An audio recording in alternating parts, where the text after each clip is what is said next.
નમસ્કાર દર્શક મિત્રો, દિલોક સત્તા શોમાં આપણું સ્વાગત છે. પર્વતો શાંત, ભવ્ય અને રહસ્યમય એવા પર્વતો કે જ્યાં માનવી પોતાનું અસ્તિત્વ નાનું અનુભવે છે. અને એ જ પર્વતો ક્યારેક એવા રહસ્ય છુપાવી રાખે છે કે જેને શોધવામાં વર્ષો લાગી જાય.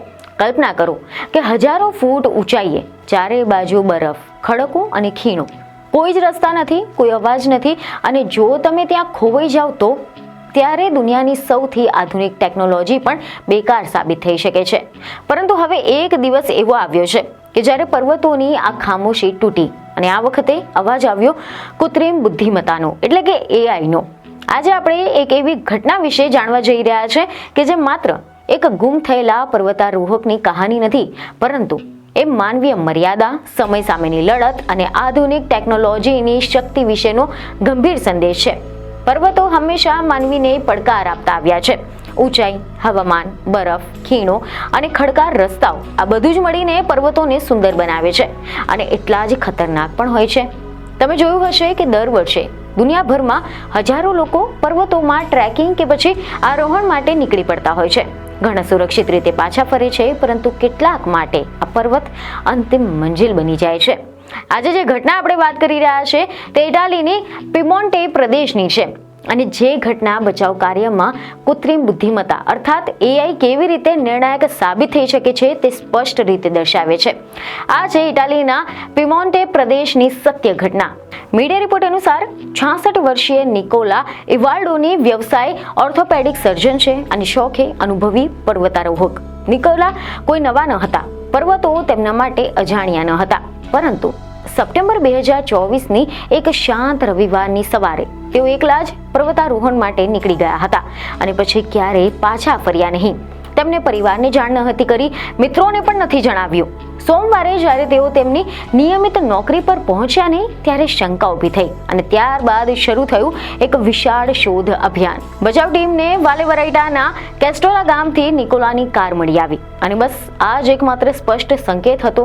આ આધાર પર અનુમાન લગાવવામાં આવ્યું કે નિકોલા એક કોટિયન આલ્પ્સના બે જાણીતા જે શિખરો છે તેમાંથી કોઈ એક તરફ ગયા હશે. 3841 મીટર ઊંચું મોનવિસો અથવા તો 3348 મીટર ઊંચું વિસોલોટો. નિકોલાના મોબાઈલ ફોનનું છેલ્લું સિગ્નલ પણ આ જ વિસ્તારમાંથી મળ્યું હતું, પરંતુ આનો અર્થ એ હતો કે સેંકડો કિલોમીટર સુધી ફેલાયેલા ખડકાર અને બર્ફીલા ઢોળાવ, આની સાથે જ અનેક અસંભવિત માર્ગો. એવા રિપોર્ટ છે કે લગભગ એક અઠવાડિયા સુધી 50થી વધુ બચાવ કર્મીઓએ પગપાળા શોધ શરૂ કરી હતી. હેલિકોપ્ટર દ્વારા આકાશમાંથી પણ નજર રાખવામાં આવી રહી હતી, પરંતુ કોઈ પણ સફળતા મળી ન હતી. આ દરમિયાન સપ્ટેમ્બરના અંતમાં બરફ વર્ષા શરૂ થઈ ગઈ હતી. હવામાન બગડતા જ શોધ કાર્ય વધુ જોખમી બની ગયું હતું અને અંતે નિકોલાને જીવતા શોધવાની આશા લગભગ ખતમ થઈ ગઈ હતી. બચાવ અભિયાન બંધ કરવાનો નિર્ણય લેવામાં આવ્યો, પરંતુ વાત અહીંયા પૂરી નથી થઈ. કેટલાક મીડિયામાંથી એવા અહેવાલો સામે આવ્યા છે કે જુલાઈ 2025માં જ્યારે ઉનાળાની ઋતુમાં પર્વતીય ખીણોમાં બરફ પીગળવા લાગ્યો હતો ત્યારે બચાવ ટીમે આ શોધ ફરીથી શરૂ કરવાનો નિર્ણય લીધો હતો.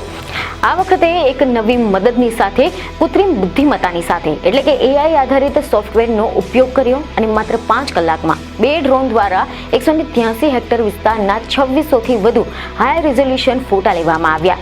અને આ ફોટાઓનું માનવી દ્વારા વિશ્લેષણ કરવામાં અઠવાડિયા લાગી શકે તેમ હતું, પરંતુ એઆઈએ માત્ર થોડાક જ કલાકોમાં દરેક ફોટાના દરેક પિક્સલનું વિશ્લેષણ કર્યું. ભૂપ્રદેશના રંગ, રચના અને કુદરતી પેટર્નથી અલગ દેખાતી દરેક નાની વિસંગતતા એઆઈએ નોંધમાં લીધી હતી.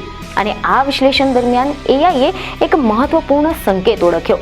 લાલ રંગની એક નાની વસ્તુ બરફ અને ખડકોની વચ્ચે. આ રંગ અસ્વાભાવિક હતો. માનવીય નિષ્ણાંતોએ આ સંભવિત સ્થળોને ફરી એકવાર તપાસ કરી હતી અને 3 જેટલા મુખ્ય સ્થળો પસંદ કર્યા. ખરાબ હવામાનના કારણે થોડોક વિલંબ થયો, પરંતુ 3 દિવસ પછી ડ્રોન દ્વારા નજીકથી તપાસ કરવામાં આવી ત્યારે તે લાલ રંગની વસ્તુ નિકોલાનું હેલ્મેટ હોવાનું ખાતરીપૂર્વક જાણવા મળ્યું. અને થોડી જ વારમાં માઉન્ટ મોનવિસોના ઉત્તરીય ઢોળાવ પર 3150 મીટરની ઊંચાઈએ નિકોલાનો શબ મળી આવ્યો. બચાવ ટીમના પ્રવક્તા સિમોન બોબિયોના શબ્દોમાં આ આખા અભિયાનમાં લાલ હેલ્મેટ સૌથી મહત્વપૂર્ણ સંકેત સાબિત થયું છે. છાયામાં હોવા છતાં પણ એઆઈએ રંગ ઓળખી લીધો. જો કે દુઃખદ વાત એ હતી કે નિકોલા માટે ઘણું જ મોડું થઈ ગયું હતું, પરંતુ આ ઘટના બચાવ કાર્યના ભવિષ્ય માટે એક મહત્વપૂર્ણ સંદેશ છોડી ગઈ છે. એવી ખબરો છે કે વર્ષ 2021માં પોલેન્ડમાં અલ્ઝાઇમર ધરાવતા એક વૃદ્ધને એઆઈ સોફ્ટવેર SAR-UAV દ્વારા માત્ર 4 કલાકમાં જ શોધી કાઢવામાં આવ્યા હતા. સ્કોટલેન્ડ, ઓસ્ટ્રેલિયા અને યુકેમાં પણ આ પ્રકારની ટેકનોલોજી ગુમ થયેલા લોકોના શબને શોધવામાં મદદરૂપ બની શકે છે. જોકે નિષ્ણાંતો ચેતવણી પણ આપી રહ્યા છે.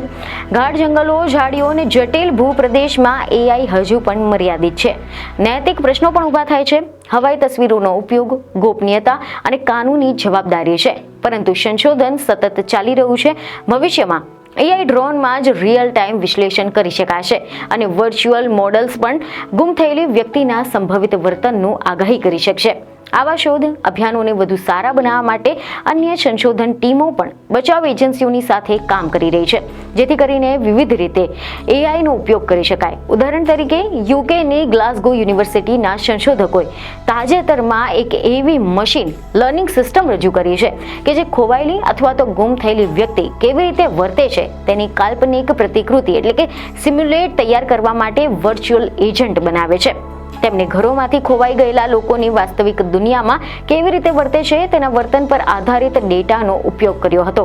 અને આની પાછળનો હેતુ શોધ અભિયાનમાં લોકો તેમના પ્રયત્નોને ક્યાં કેન્દ્રિત કરી શકે છે તેનો બરાબર નકશો તૈયાર કરવાનો છે. ડ્રોનથી ફોટા લેવાના બદલે આ પ્રકારની આગાહી પદ્ધતિનો ઉપયોગ જંગલો જેવા મુશ્કેલ પ્રદેશોમાં કરી શકાય છે.